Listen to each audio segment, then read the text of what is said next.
Democrats seem to be having this debate whether or not Maher Mamdani is a socialist or a democratic socialist. Let me settle it. He's a straight-up communist. How do I know this? Well, I'm reading between the lines when one of his major advisors says, elect more communists. The kind of utterances I might forgive as something a dumb white girl said while she was at Bryn Mawr. Because it's the kind of privilege hating you can only learn for $95,000 a year.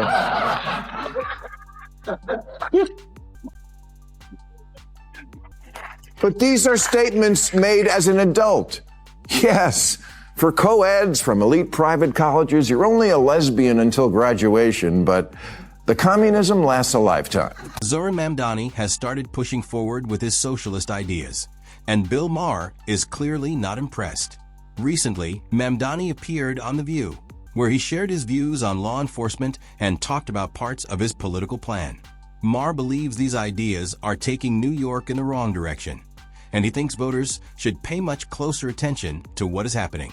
His criticism was direct, sharp, and impossible to ignore. So make sure to subscribe, and let's get right into it. I am in support of abolishing ICE, and I'll tell you why. Because what we see is an entity that has no interest in fulfilling its stated reason to exist. We're seeing a government agency that is supposed to be enforcing some kind of immigration law, but instead what it's doing is terrorizing people, no matter their immigration status, no matter the facts of the law, no matter the facts of the case. And I'm tired of waking up every day and seeing a new image of someone being dragged out of a car, dragged out of their home, dragged out of their life. What we need to see is humanity. And there is a way to care about immigration in this city and in this country with a sense of humanity. What we're seeing from ICE is not it, and we have not seen that from them in a long, long time. Let's stop for a moment and look at the bigger picture. Mamdani strongly supports open border policies, which would allow many people to enter the country with less screening, less monitoring, and fewer restrictions. Supporters may see this as an ideal approach, but critics argue that real-life experience has already tested these ideas. During the Biden administration, many people pointed to border enforcement problems as a major issue. According to critics, those challenges placed pressure on communities and public resources, and they believe the issue became a political burden that hurt Democrats in national elections. Voters sent a very clear message at the ballot box. Because of that, the debate is no longer just about whether Mamdani's position is morally right. Many people are asking whether it can survive politically. We'll get to Bill Maher's response in a moment, but first, let's look at another policy proposal from Mamdani, because immigration is not the only issue raising eyebrows. I'll say to your first question that, just to put it very clearly, these are programs for every single New Yorker. These are not programs that are going to ask the immigration status of any one of the children. All of those children are New Yorkers. They should all be enrolled in pre-K and 3K, no matter where they were born or where they come from. And we are also proud to be a sanctuary city. What a sanctuary city means is that we have policies in place, policies that have existed for years in this city, that deny ICE agents access into schools, hospitals, city properties, or even the properties of city contractors, unless those ICE agents can present a judicial warrant signed by a judge. We know that the vast majority of the time, ICE agents are not presenting that kind of documentation. If they're presenting any documentation, it tends to be an administrative warrant, and oftentimes there isn't any documentation even. This is exactly why many Americans feel uncomfortable giving Democrats complete control of the country. Critics argue that if some of the party's most progressive voices, including Mamdani, get their way, the immigration problems people have already seen would not simply continue. They would grow even larger. The plan, according to opponents, is becoming easier to understand. They believe it involves weakening border enforcement, expanding sanctuary city protections, and moving closer to open border policies in the name of compassion and inclusion. To many Americans, that does not sound like a workable policy plan. Instead, they see it as a path toward disorder and confusion. The results of the 2024 election suggest that many voters felt the same way. And if you think this criticism sounds strong, wait until you hear Bill Maher's reaction. Maher is known for speaking his mind without holding back, and his comments on these ideas are even more intense. It matters that the mayor stands by, and I assume stands with, someone who says things like, if you don't believe in the government's sacred right to seize private property, it's over. Seize private property. Home ownership is racist. Elect more communists. Private property, especially home ownership, is a weapon of white supremacy. Really? Even among the 20 million black Americans who own their own home? This is one of the issues that has Bill Maher especially upset. Mamdani's close ally, C.A. Weaver, has described homeownership as a tool connected to white supremacy. Critics say that statement is difficult to believe and does not match what the data shows. Homeownership among black Americans has increased over time, and families from many different backgrounds continue working toward owning property as a way to build financial security and create opportunities for future generations. Because of that, many people believe it is unfair and insulting to describe homeownership as a form of racial oppression. They argue that countless families have worked hard and sacrificed to achieve that goal.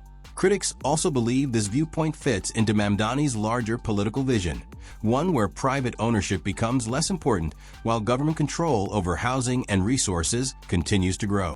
These are the kind of utterances I might forgive as something a dumb white girl said while she was at Bryn Mawr. Because it's the kind of privilege hating you can only learn for $95,000 a year.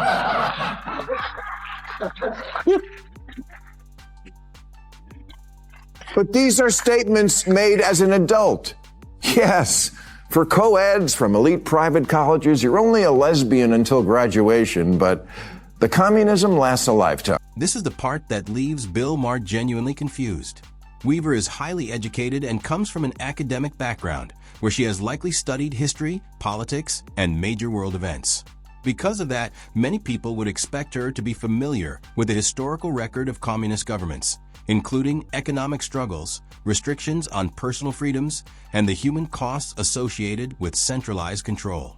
Yet despite that background, critics argue that Weaver continues to strongly support ideas connected to that ideology. Like Mamdani, she is not avoiding these beliefs or trying to hide them. Instead, she appears willing to embrace them openly. Many observers believe this could become a growing problem for the Democratic Party, especially as it works to reconnect with voters who rejected similar ideas in recent elections. We seem to be having this debate whether or not Maher Mamdani is a socialist or a democratic socialist. Let me settle it. He's a straight-up communist. How do I know this? Well, I'm reading between the lines when one of his major advisors says, elect more communists.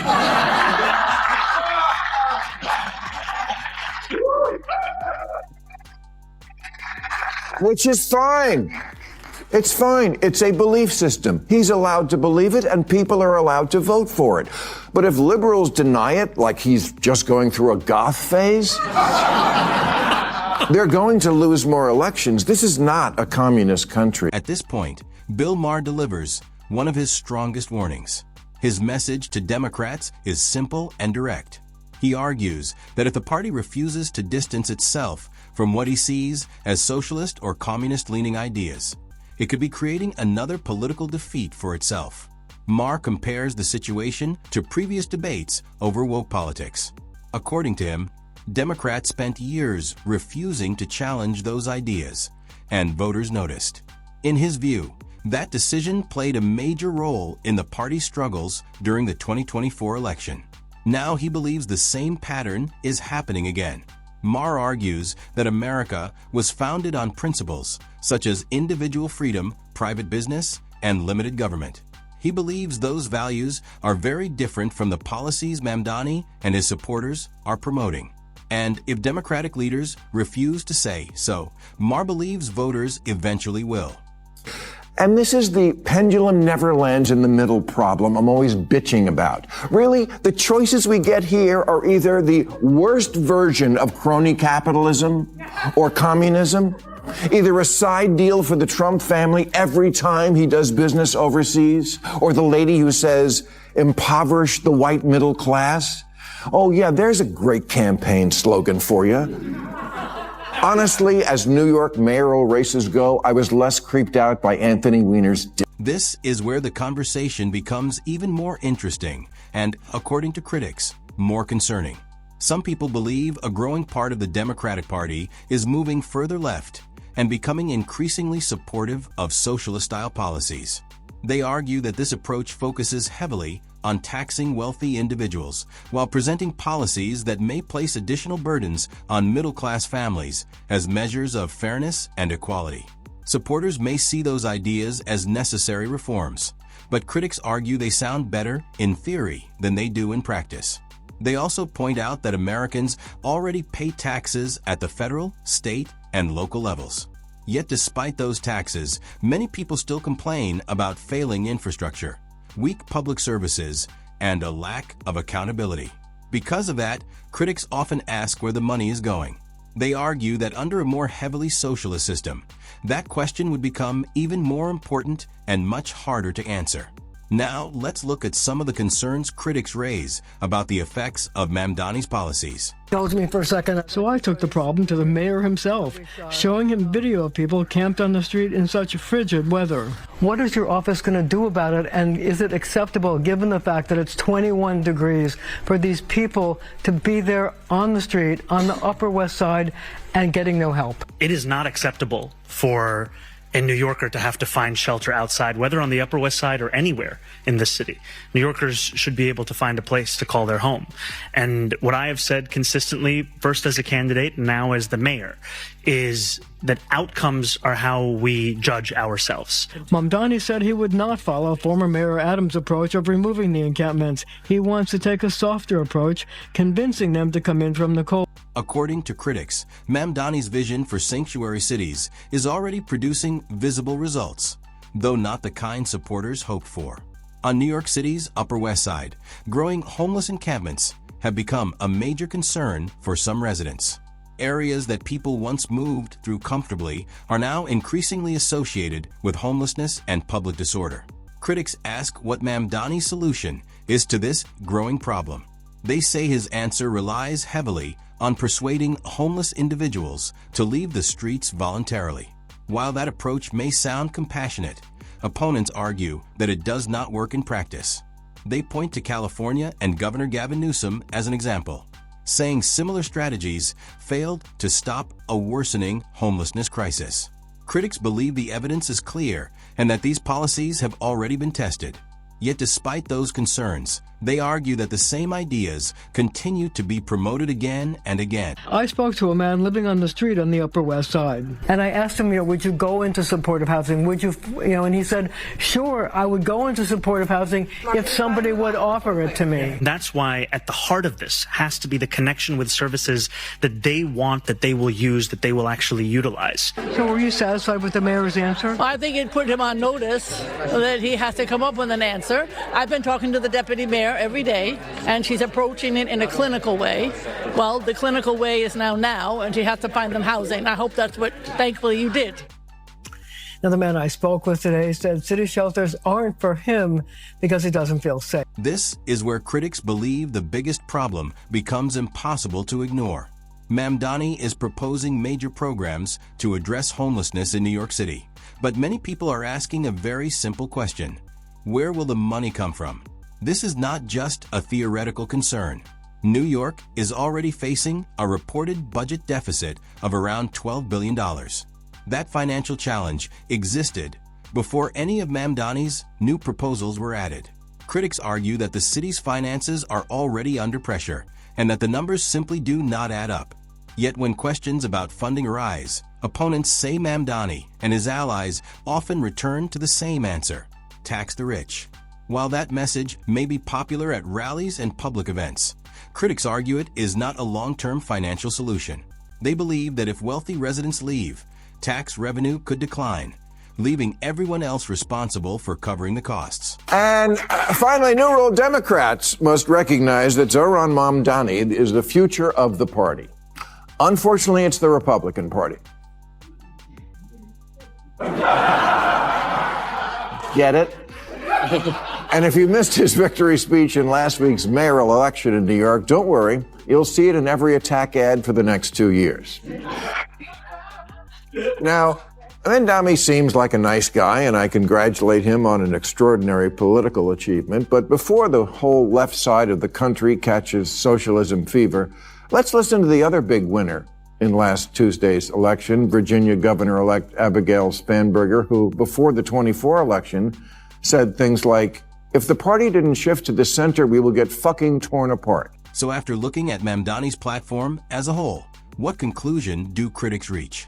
They see a collection of policies that they believe have already been tested and failed in other places. These policies include open borders, eliminating ICE, expanding sanctuary cities, heavily taxing wealthy individuals, and increasing government involvement in housing and business. Bill Maher, who is not usually considered a conservative voice, believes these ideas could create serious problems for the Democratic Party. In his view, embracing this version of socialism could lead not only to future election losses, but also to a decline in the party's long-term influence. Maher argues that America was not built on these principles and that most voters do not support them. He believes the 2024 election made that message clear. Mamdani and his supporters may continue promoting these ideas, but critics argue that history and recent election results show that ignoring common sense eventually carries a cost. And with that, we come to the end of today's discussion. If you enjoyed this video, be sure to hit the like button, subscribe to the channel, and stay tuned for more content. Thanks for watching, and I'll see you in the next video.